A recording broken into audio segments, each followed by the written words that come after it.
Ok, è arrivato il momento di decidere quale mi piace di più. Assaggio questa ricoperta di zucchero. Mm. Adesso tocca a lei. Mm. Si sa, arancia e cioccolato è un abbinamento magico. La fortuna di poter andare in giardino, tendere la mano verso un albero ricco di frutti e poi portare a casa questi agrumi assolutamente privi di trattamenti chimici è impagabile e io ne sono molto felice. Non c'è una quantità stabilita, possiamo usare tutte le arance che vogliamo, io ne utilizzerò 3 o 4, adesso vediamo, anche perché non sono grandissime. Inizio togliendo le estremità. Sbuccio e poi taglio la scorza a listarelle non troppo spesse.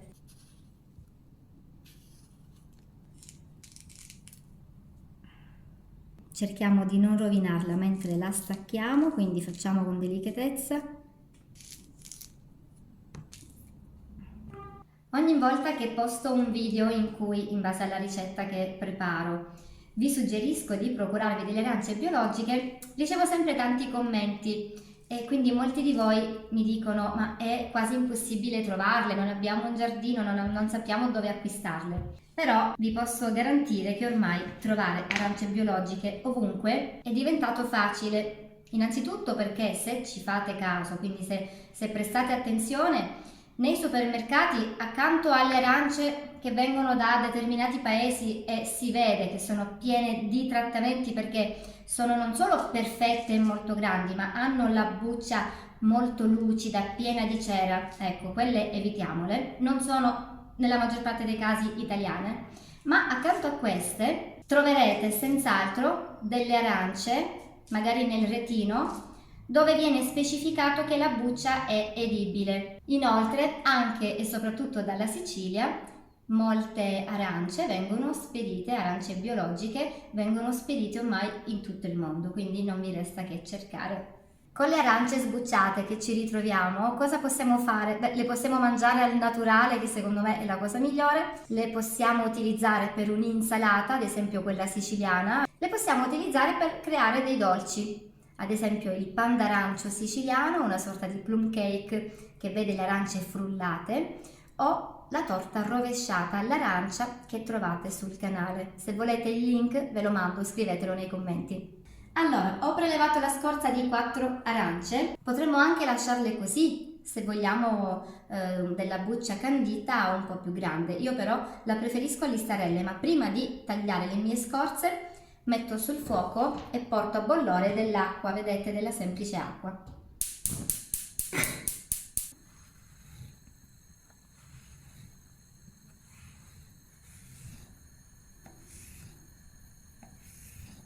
Perché sto portando a bollore dell'acqua? Perché questo ben di Dio ha un difetto. La scorza è amara la parte bianca, spugnosa, è molto amara e quindi il nostro obiettivo adesso è proprio togliere l'amaro. L'acqua bolle, possiamo tuffare le scorzette.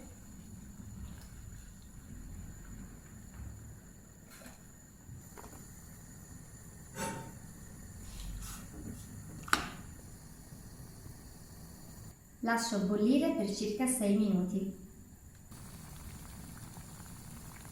6 minuti sono trascorsi, purtroppo questo passaggio non è sufficiente ad eliminare tutto l'amaro, andrà ripetuto esattamente come abbiamo fatto adesso, almeno un'altra volta o anche 3-4 volte in totale, dipende anche da quanto sono grandi le listarelle e da quanto è spessa la buccia. Recuperate le scorzette, butto l'acqua, metto acqua pulita, la riporto a bollore e ripeto questo passaggio.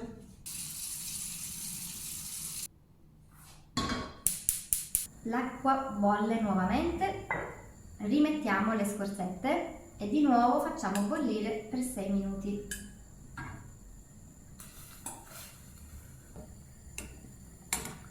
Io ho finito, passaggio successivo, peso le scorzette, quindi adesso le scolo bene, vediamo qual è il loro peso perché in base a quello possiamo stabilire quanta acqua e zucchero ci serviranno.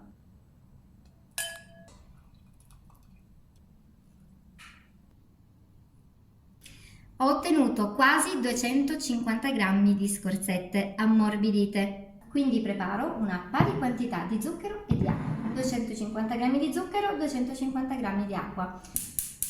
In questo padellino adesso verso l'acqua e lo zucchero.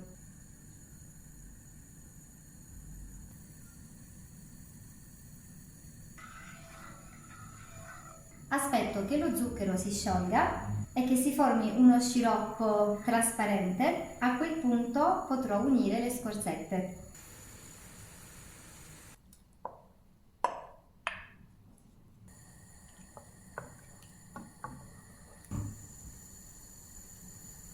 E adesso cuocio le scorzette in questo sciroppo fino a quando si sarà ritirato diventando molto più denso e quindi le scorzette risulteranno caramellate.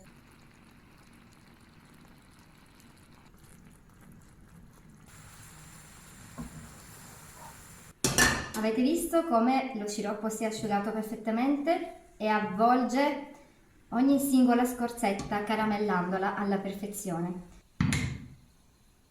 Adesso ho un lavoro di pazienza perché tutte le scorzette vanno messe a raffreddare, distanziandole, altrimenti si appiccicano tra di loro. Nel caso in cui si desideri conservarle, anziché utilizzarle come vedremo tra poco, finché sono ancora molto calde, magari lasciando lo sciroppo poco più liquido, possiamo versarle all'interno di un barattolo sterilizzato, appunto con tutto lo sciroppo, e conservarle così, chiudendo ermeticamente con un tappo nuovo e capovolgendo il vasetto per creare il sottovuoto. Io invece con queste scorzette voglio creare degli snack golosi. Una volta fredde e quindi più asciutte, le scorzette di arancia le possiamo utilizzare nei modi più disparati, ma se le vogliamo rendere davvero golose e proporle come snack, vi faccio vedere due alternative. La prima prevede di ricoprirle con zucchero semolato, la seconda di bagnarle in cioccolato fondente.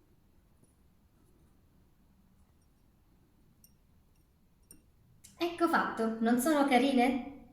E adesso quelle col cioccolato fondente, che ho sciolto al microonde.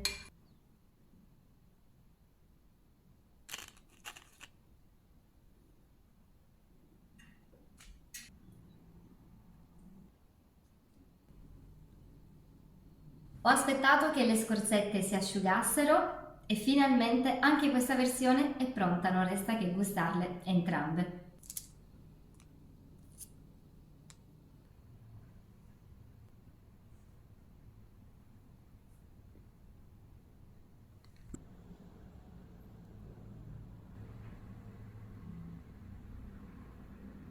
Assaggio questa ricoperta di zucchero.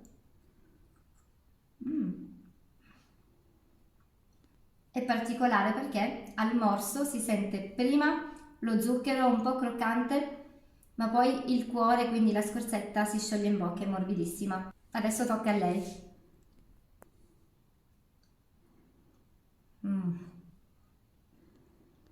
Si sa, arancia e cioccolato è un abbinamento magico, assolutamente da provare. Fatele anche voi.